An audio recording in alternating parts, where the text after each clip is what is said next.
काय करतेस तू तारिणी? अगं सोड माझा हात. अगं हे बघ, निशीला हे जर कळलं ना तर खूप प्रॉब्लेम होते. तारिणी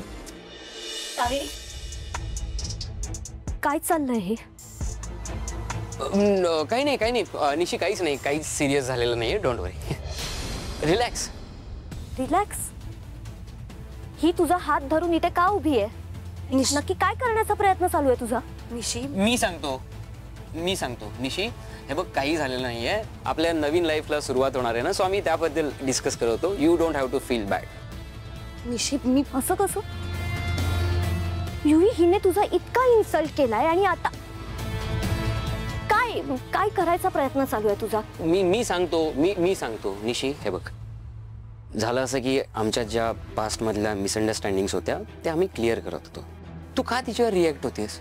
ती बहीण आहे तुझी, तुझ्यासाठी ती इथे आली आणि तू तिच्यावरच रिॲक्ट होतेस.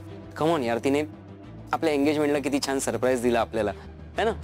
सो आता तुम्ही दोघी इथे आहात तर मी तुम्हाला दोघींनाही रिक्वेस्ट करतो. बघा, पास्टमध्ये माझ्याकडून खूप चुका झाल्या. मी माफीसुद्धा मागितली. परत माफी मागायची आहे, परत मागतो. हां, माफ कर मला तारिणी. सॉरी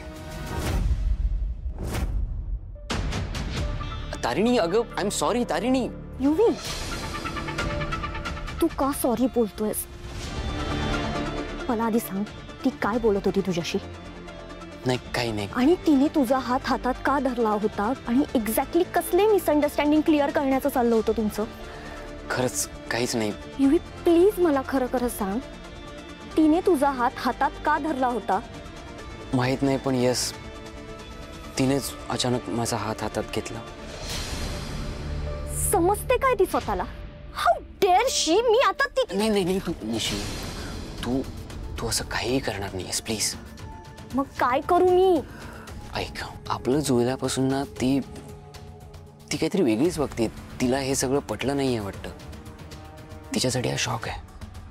शॉक का? आता ते मी नाही सांगू शकत. नको, राहू द्या.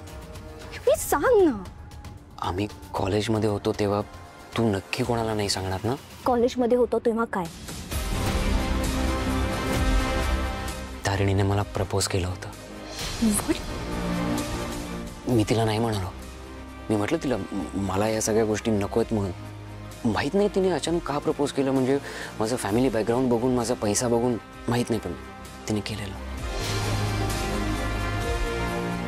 गॉड, म्हणजे हे म्हणून तिने मुद्दाम तुझ्यावर हे सगळे आरोप केले? युवी, तू मला हे सगळं आधी का नाही सांगितलंस? कसं सांगणार होतो मी? अगं ती, कम ऑन यार, हे बघ, ती पण एक मुलगी आहे. ती कोणाची तरी बहीण आहे, कोणाची तरी मुलगी आहे.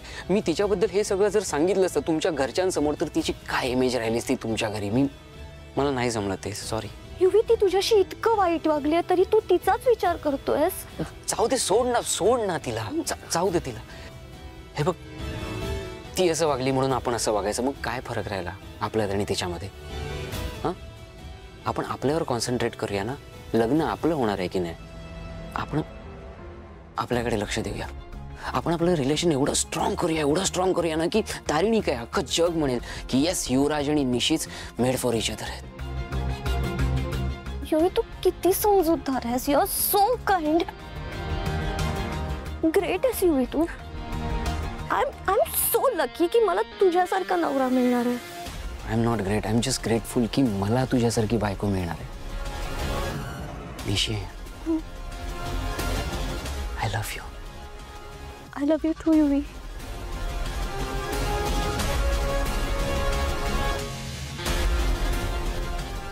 ही तारिणी आज माझ्या रूमच्या दाराजवळ येऊन पोचली. जर ही रूम मध्ये आली तर माझी वाट लागेल.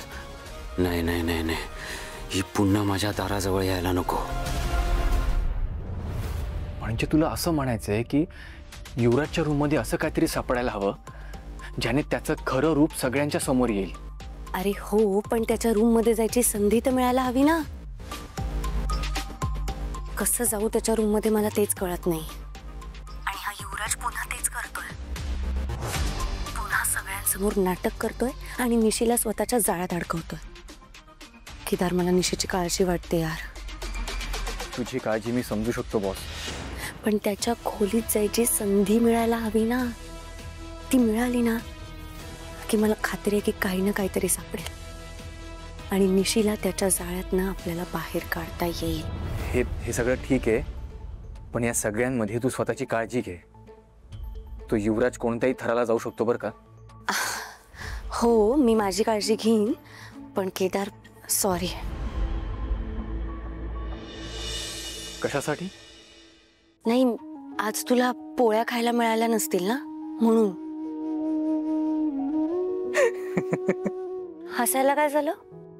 अगं, मिशनला जाऊन सुद्धा तुला माझ्या चपात्यांची काळजी आहे हे ऐकून मला हसायला आलं. कारण मला माहितीये की तू जर एखाद्या दिवशी जेवणात पोळी खाल्ली नाहीस तर तुला तुझं जेवण पूर्ण झालं असं वाटत नाही. आणि मी आता परत आले ना की तुला शिकवणार आहे पोळ्या करायला. काय म्हणजे मग नंतर मी कुठेही गेले तरी काही टेन्शन नाही, तुझ्या तू बनवून घेशील. तू कुठे जाणार आहेस? तू तर माझ्या म्हणजे इथेच असणार आहेस ना. असं कसं? हा, उद्या माझं लग्न होईल तेव्हा तर मी जाईनच ना.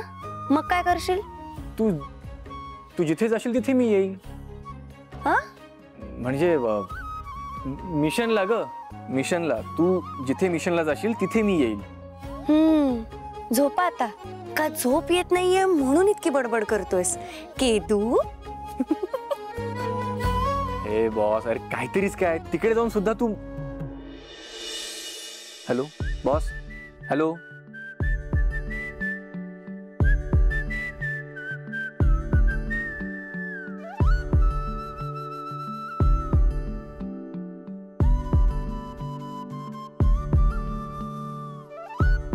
बॉस,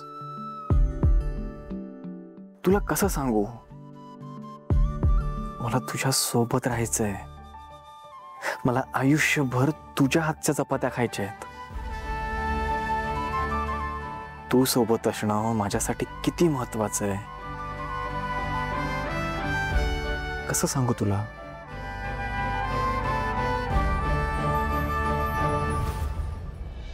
कोण ग? केदार का? फार चांगले मित्र आहेत ना ग तुम्ही दोघं? हो. कधीपासून ओळखतेस त्याला तू? झाले 2-3 वर्ष. नाही म्हणजे तो जेव्हापासून आमच्या घरी राहायला आलाय ना तेव्हापासून. अच्छा अच्छा. रोजच गाठभेट होत असेल तुमची? हो, पण काय झालंय असं का विचारताय तुम्ही? नाही नाही नाही, काय नाही. सहजच विचारलं. बस ना, बस. इथे? अगं बस ग. काय ना, आता माझ्या मनात सुद्धा माझ्या मित्राबद्दल उत्कंठ निर्माण व्हायला लागली.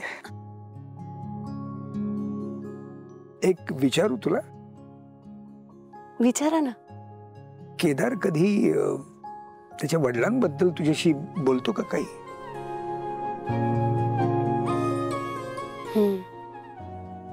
आणि तुम्हाला तर आता सगळं कळलंच आहे. हो, म्हणूनच काय त्याच्या वडिलांविषयी काय म्हणणं काय असतं त्याचं? नंतर एक पोरगी आली एकदम धीट, आणि ती व्यक्ती म्हणजे अहिल्या वेसकर.